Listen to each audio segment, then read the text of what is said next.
Yo, what's up? Once again my apologies to all the people who subscribe for ADC related content. This week is a bit camera heavy, but there are a few people among my subscribers who are also interested in that kind of stuff, and it's a huge part of my life, so here we go.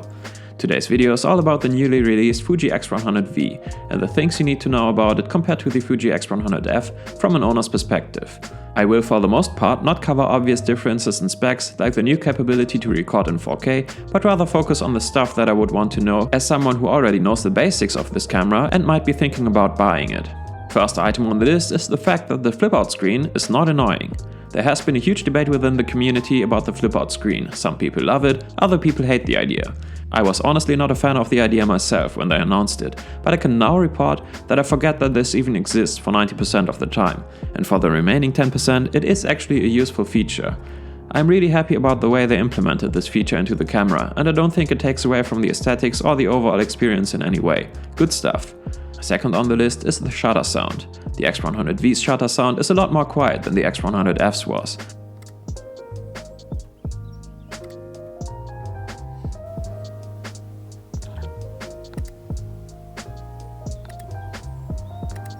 Now, for some people that is a good thing, I guess. For me personally though, I have actually had moments when I was not sure whether or not the camera has even taken the photo. The haptic feedback from the shutter button is not the greatest either, and there's barely any lag time in the viewfinder, especially in bright sunlight. You can of course always turn on the shutter sound, but in my opinion, those artificial sounds are absolute shit and sound ridiculous. I really enjoy the shutter sound on my X-T30, which sounds almost like a DSLR, so for me this is a bit annoying, but I guess street photographers will love the new silent shutter. My third point is the weather resistance. This was probably the most important feature that has led me to upgrade from the X100F to the V, and it's great that they made the camera more weather resistant, but it's still kind of an area of insecurity if you ask me. First of all, to even achieve weather resistance, you have to buy the filter mount, and the filter is an optional extra. I get why they did it that way. It's so that people who don't want to compromise on the form factor and don't care about water resistance are not pushed away, but people who would like to have that feature can spend the extra money to get it. The problem is though that Fuji doesn't say anywhere how water resistant the camera actually is with the added filter. Leica says their Q2 has an IPX5 rating, and that's awesome because you get a rough idea about what you can and cannot get into with your camera. It gives you the peace of mind and shows a level of confidence from the side of the maker. There's no rating for the X100V though, so I simply don't know what I can and cannot do with it. That means that more often than not I will land on the more cautious side and might end up putting this away in my bag when the conditions get rough. I've had the X100F out in light rains without any problem, so if the X100V can also only be used under such conditions, I don't really gain anything here. And since they don't advertise any rating, there's also probably no added bonus in terms of warranty repairs due to water damage. Next up on my list is the lack of a view mode button. I've used this feature all the time on my X100F and it's now missing. It is convenient AF to have the camera set to viewfinder only mode while you're out and about exploring.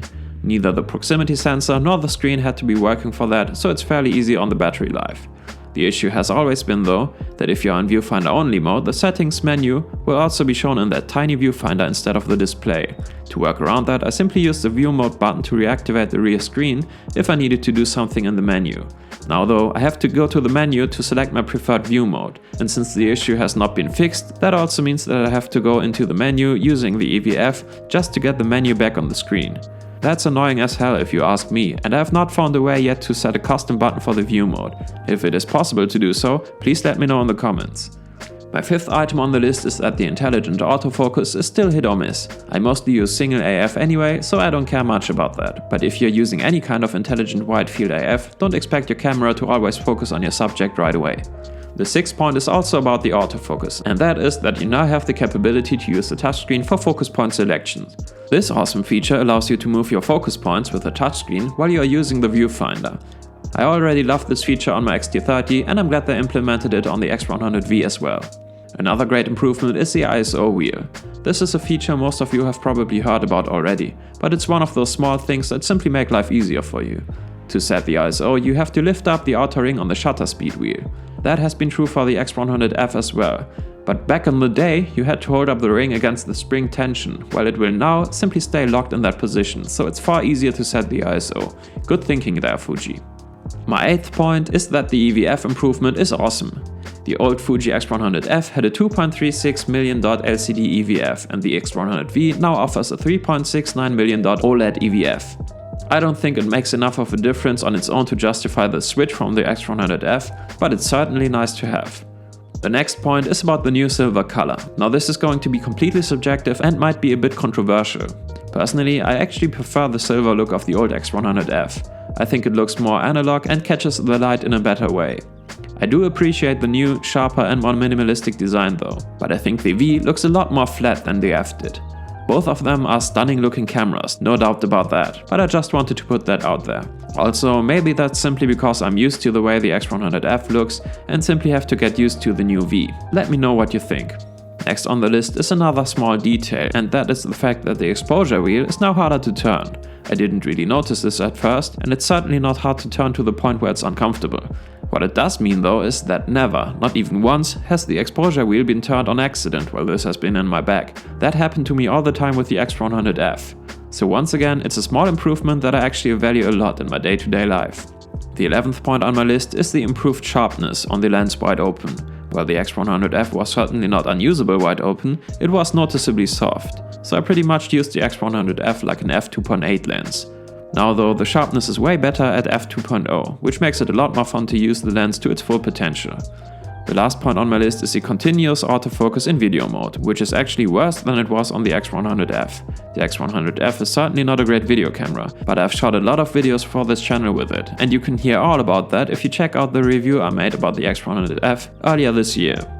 The one thing that has never been a problem with it was the autofocus, but for some reason with the X100V it now is. I hope they will be able to fix this with a firmware update in the future, but for some reason my X100V is focus hunting and pumping all the time.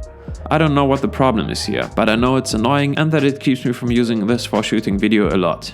But anyway, those were the good and bad things I thought were important to know if you are thinking about buying the Fuji X100V. Let me know if you have any questions or if you know the solution to any of the problems I mentioned. The next video will once again be about something EDC related, but I hope at least some of you enjoy these detours every now and then with me. Thanks for watching, take care.